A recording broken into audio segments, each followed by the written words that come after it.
Hello viewers, Rangamati তীরন্দাজের আজকের পর্বে দেখছি বৃন্দা তার ঘরে বসে বসে ভাবছে যে আমি যা করেছি তার জন্য এরা তো আমাকে বাড়িতে থাকতে দেবে না, তাড়িয়ে দেবে।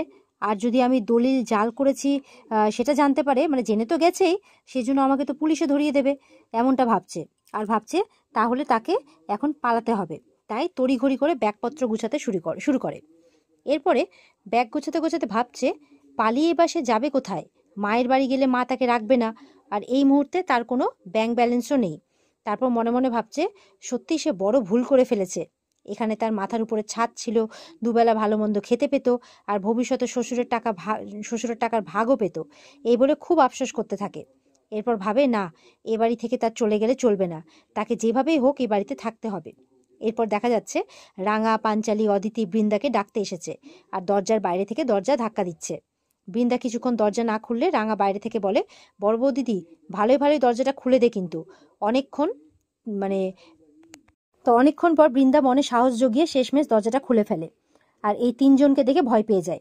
রাঙা বলছে, দরজাটা বন্ধ করে ঘরের মধ্যে কেন লুকিয়েছিলিস? কি ভেবেছিলিস যে ফাঁক পেলে বাড়ি থেকে পালিয়ে যাবি? তোকে কোথাও পালাতে দেব না আমরা। অদিতি বলছে যে রাঙাকে মাথায় জুতো নিয়ে ঘুরিয়েছিলিস না? এবার পাঞ্চালি বলছে যে ওর তীর ধনুক পুড়িয়ে দিয়েছিলে না তুমি? রাঙা বলছে বড়বাবুকে ঠকিয়ে এই বাড়ির মালিক হয়ে বসছিলিস না? চল, এবার পুলিশকে ফোন করছি, পুলিশ আসছে। বৃন্দা তখন হাত জোর করে বলছে, প্লিজ রাঙা, পুলিশকে ডাকিস না, আমাকে এবারের মতো ছেড়ে দে না। রাঙা বলছে, এখন মিউ মিউ করে প্লিজ কেন এগুলো বলছিস? এতদিন তো খুব দাদাগিরি ফলাচ্ছিলি, চল নিচে চল, তোর দাদাগিরি দেখবো আমরা। এই বলে সবাই মিলে এবার বৃন্দাকে হাত ধরে টেনে টেনে নিচে নামাচ্ছে। এরপর রাঙা বৃন্দাকে ভয় দেখিয়ে বলছে, ওর গায়ে পেট্রোল ঢেলে আগুন জ্বালিয়ে দে, দরজা বন্ধ করে দেবো, পরে না হয় লোককে বলবো নিজের কুকীর্তি ধরা পড়ে গেছে, তাই নিজের গায়ে নিজে আগুন লাগিয়ে মরে গেছে। পাঞ্চালি আর অদিতি রাঙার সাথে সাথ দিয়ে বৃন্দাকে মজা দেখাতে থাকে। পাঞ্চালি বৃন্দাকে বলছে, এমনিতেই পুলিশের হাত থেকে বাঁচতে সুসাইড তোমাকে করতেই হবে, তার চেয়ে বরং এটাই ভালো।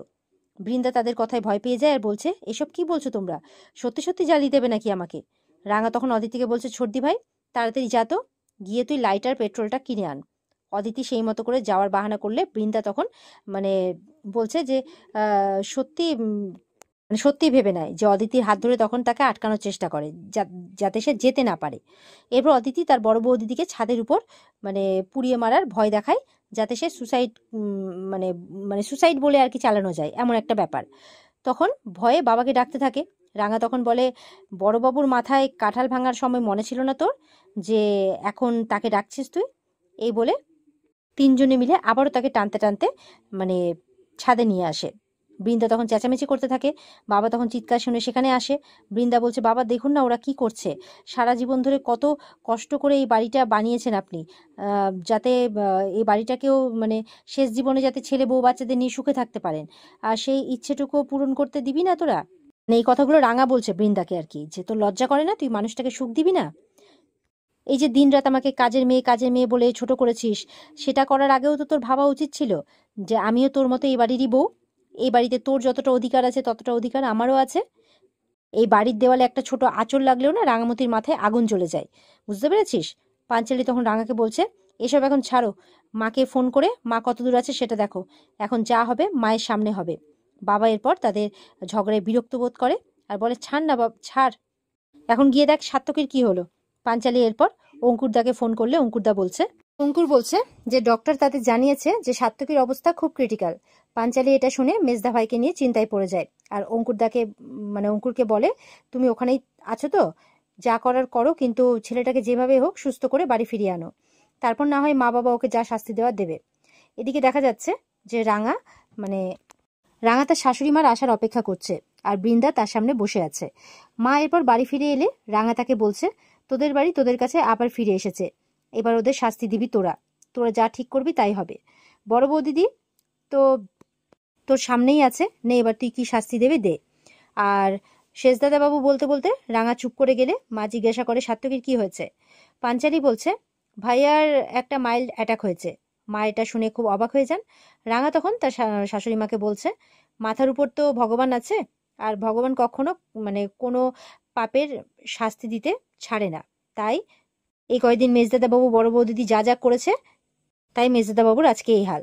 তবে তুই চিন্তা করিস না, মেজদাদা বাবু ঠিক হয়ে যাবে, তখন ঠিক করিস যে তুই ওকে কি শাস্তি দিবি, কিন্তু এই মহিলাকে মানে বৃন্দাকে তুই কি শাস্তি দিবি সেটা তুই এক্ষুনি ঠিক কর।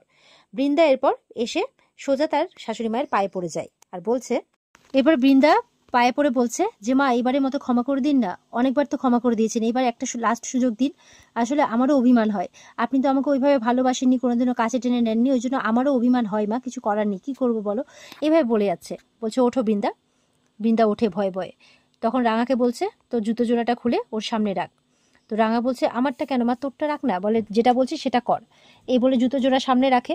আর ওদিকে বৃন্দা কিন্তু মনে মনে ভেবেই নিয়েছে যে ওকে দিয়ে হয়তো কি করাতে চলেছে। বৃন্দা কিন্তু ভয়ও পাচ্ছে, আবার অপমানিতও হচ্ছে, মানে অপমান বোধও হচ্ছে তার। তখন সে কি করে, মানে রাঙা জুতো জোড়াটা তার সামনে রাখে।